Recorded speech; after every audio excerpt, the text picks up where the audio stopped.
perawatan tracheostomi.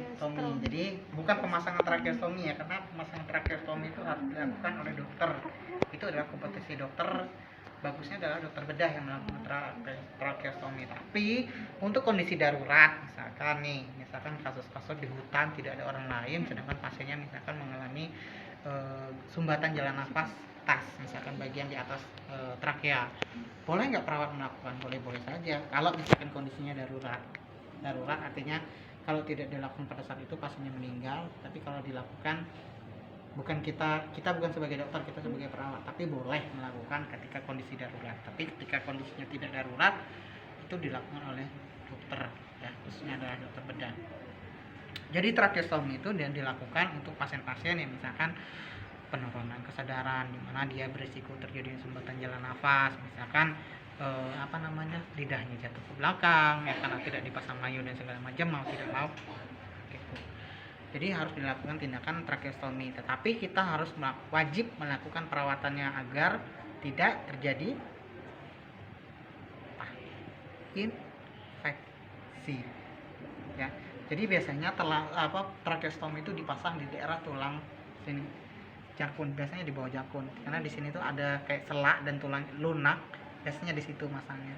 Jadi selangnya nanti silahkan teman-teman searching internet kayak mana bentuknya, karena memang nggak ada contohnya. Saya bingung karena kita kan sebenarnya kalau praktek itu bagusnya kita ini loh barangnya, jadi tahu gitu. Karena memang nggak ada, sudah yang penting kita praktek hari ini ya. Jadi biasanya untuk tracheostomi itu adalah sebagai salah satu cara ataupun jalan untuk memenuhi kebutuhan ataupun kepatenan jalan nafas ya. Biasanya dipasang di sini, tapi kalau pada pasien-pasien penurunan kesadaran itu resiko terjadinya penumpukan sekret ya, atau penumpukan saliva, sehingga harus dilakukan perawatan karena risiko infeksi, risiko saliva ya. Jadi misalnya kalau sudah terpasang, apa saja alat yang kita siapkan?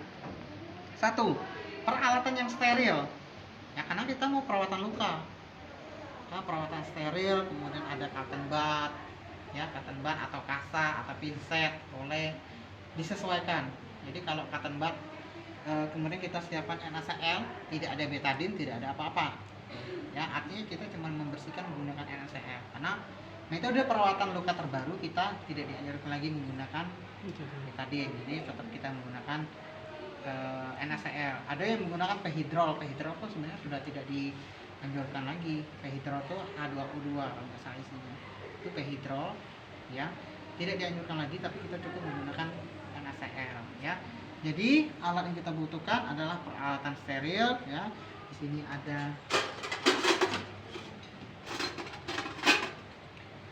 kom, kemudian ada pinset ya.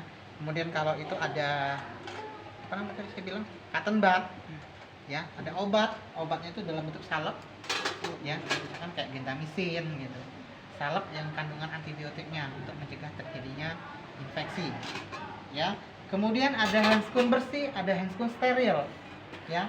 Kemudian untuk biasanya selang tracheostomi itu dipasang, dia ada buat ikatan, jadi agar dia posisinya tidak berubah. Nah, di sampingnya itu ada lubang ya, samping selang itu ada lubang buat ngiketin tadi, buat naruh talinya ya. Nanti talinya ditaruh, diikat lewat belakang, bukan lewat sini ya, karena di sini sudah ada tracheostominya, tapi diikat lewat belakang. Jadi kiri kanan itu diikat, jadi posisinya dia tidak akan goyang. Tapi ingat, jangan terlalu kencang ya, disesuaikan. Kemudian biasanya di selang tracheostomi itu dikasih kasa ya, kasa steril. Mungkin teman-teman pernah melakukan pemasangan infus. Nah, biasanya kan dikasih kasa kan. Kasanya itu misalkan kalau kasanya ini saya ambil contoh satu ya. Kasanya misalkan digunting ya, digunting kayak kita masang infus, nanti ditutup atas bawah ya gitu.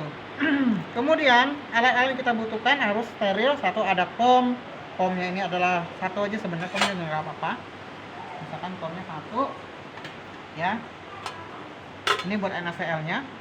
Kemudian kasa steril Ya, saya buka.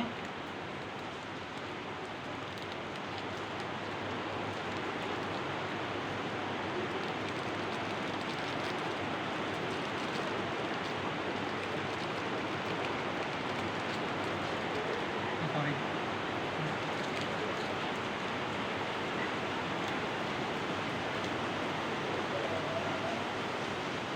Kasa steril. Ya, kasanya berapa? Disesuaikan.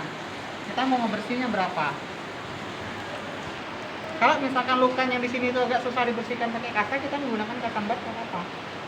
Ya, cotton budnya dicelup pakai NaCl nanti dibersihkan. Tapi prinsip pembersihan luka tidak boleh hanya menggunakan satu sisi ya. Ya enggak? Jadi kalau misalkan dia kasa, dia sisi depan, sisi belakang. Kalau mau lebih hemat lagi sisi dalam, ya. Tapi kalau cotton bud kita pelintir aja, ya. Semua sisi harus kena, gitu. Ya. Kemudian NaCl, ya. NaCl kita taruh.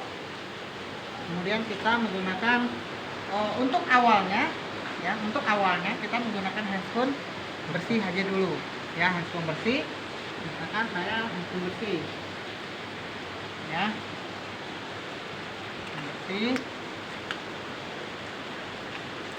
Nah, kemudian untuk yang tracheostomy itu kadang-kadang memang bukan rawan ya, sering sekali ditemukan sekret, ya, karena misalkan karena kan memang benda asing yang kita masukkan di situ, ya. Tubuh itu ketika dimasukin benda asing, dia akan menimbulkan suatu reaksi alergi atau inflamasi. Bentuknya nanti bisa dalam bentuk saliva, bukan saliva, sekret, ya. Misalkan kalau kita dengar nih sekretnya banyak, ya, ada suction, kita lakukan suction, ya. Jadi prinsipnya juga harus steril, ya. Suction ini prinsipnya harus steril. Ya, jadi kalau ini kita sambungin, kemudian sambungin seperti ini, ya. Pernah nyaksikan ya? Belum Pak, Belum. cuman Oh, oke. Jadi ini adalah selang suction. Selang suction ini tergantung ukurannya. Bayi, dewasa, anak itu berbeda. Ya, kalau ada yang ukuran 6, ada ukuran paling kecil itu adalah 6. Ya. Kalau paling besar ini ukuran 10 ya. 10, 16. Ya, ada 6, ada 8, ada 10. Ini adalah ukuran 16. Nah, ini adalah suction, ya. Jadi untuk menyedot saliva atau dahak itu atau sekret itu bisa menggunakan suction. Nah, mungkin karena prinsipnya adalah steril, ini nanti dicolok ya listriknya. Kemudian tekanannya, daya hisapnya boleh kita atur. Ada yang mulai paling rendah, ya, ada yang paling kencang, maksimal atau minimal. Tinggal kita atur, kita yang mengatur.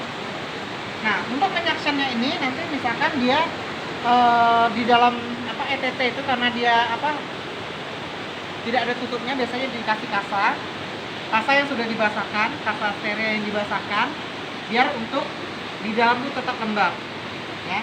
Jadi kita buka, karena kita masih menggunakan handcloth bersih, kita buka, ya, karena kita pengen ini adalah steril, karena ini akan masuk langsung ke dalam. Karena kalau nggak steril, risiko infeksinya sangat tinggi, ya. Kemudian kita pakai korentang. Untuk ngambil alat ini kita menggunakan korentang. Tetapi pada dasarnya kalau di rumah sakit korentang sudah tidak dipakai lagi, ya. Kenapa? Karena korentang tidak dianjurkan lagi. Akreditasi pun secara PPI sudah tidak dipakai. Tapi karena kita praktek, oke lah, ya. Kita menggunakan kasa pinset.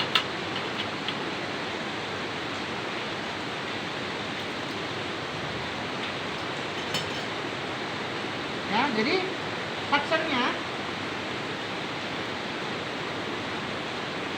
misalkan ini selang, ya.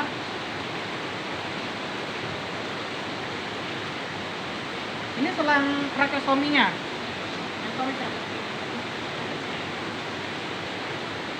Ya, jadi untuk melakukan suction ini harus ditutup. Karena kalau nggak ditutup, ini nggak akan nyedot. dia nggak akan kesedot, ya. Paham ya sampai sini ya. Nah, jadi kalau misalkan nanti selang tracheostominya kita masukkan, ini nggak apa-apa, sebelum kita pada saat kita memasukkan ini nggak usah ditutup, nggak apa-apa. Nah, pada saat kita narik keluar, ini yang harus ditutup. Nah, dia akan nyedot sendiri. Nanti kita puter seakan 360 derajat. Jadi posisinya seperti ini. Anggaplah seperti ini. Kita ambil, tarik keluar sampai bersih. Ya, boleh nggak dalam-dalam? Sampai pasiennya misalkan tidak ada batuk, nggak apa-apa. Tapi kalau pasiennya sudah, ketika saya masukin, pasiennya batuk, udah langsung saya tarik,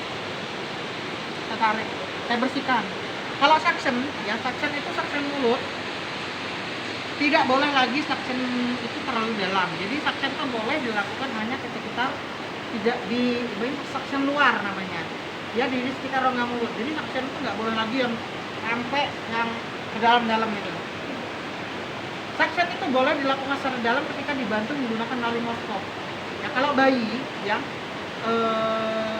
resusitasi bayi baru lahir, jadi ketika di suction mekoniumnya banyak, ya kita menggunakan laryngoscope tadi. Jadi mulutnya dibuka pakai laryngoscope, di suction pakai ini. Tapi kalau misalkan bayinya sudah nangis, itu nggak perlu lagi di suction sebenarnya. Ya, tapi kalau bayinya belum nangis boleh di suction, tapi suction hanya boleh suction luar. Boleh dilakukan suction dalam, tapi harus menggunakan bantuan laryngoscope tadi yang saya bilang. Ya. Kemudian tadi kita masukkan, ya, misalkan ini kita masukkan, kalau sudah bersih, sudah. Ini misalkan kita taruh di bengkok, ya. Kan ini ada bengkok. Oh ya, sorry, sebelumnya dikasih perlak sama perlak handuk boleh, ya. Jadi harus sebelum kita melakukan perawatan ini kita kasih perlak, kemudian kasih handuk. Nah, perlak aja cukup sebenarnya, sama bengkok kita dekatkan. Ya, kalau sudah ini sudah on, ya, artinya sudah on. Nanti sudah kita taruh lagi.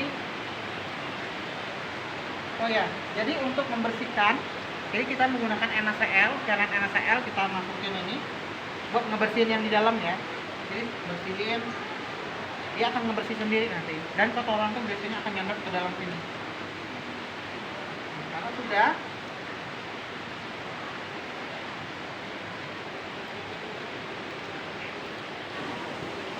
untuk prosesnya tetap, ya, ada berinteraksi yang hampir sama lah. Tapi biasanya kalau untuk yang ini, biasanya pasien-pasien yang tidak sadar untuk tracheostomi perawatannya, biasanya pasien-pasien yang tidak baring lama, penuh kesadaran, tidak ada permasalahan tracheostomi, itu biasanya. Atau ada indikasi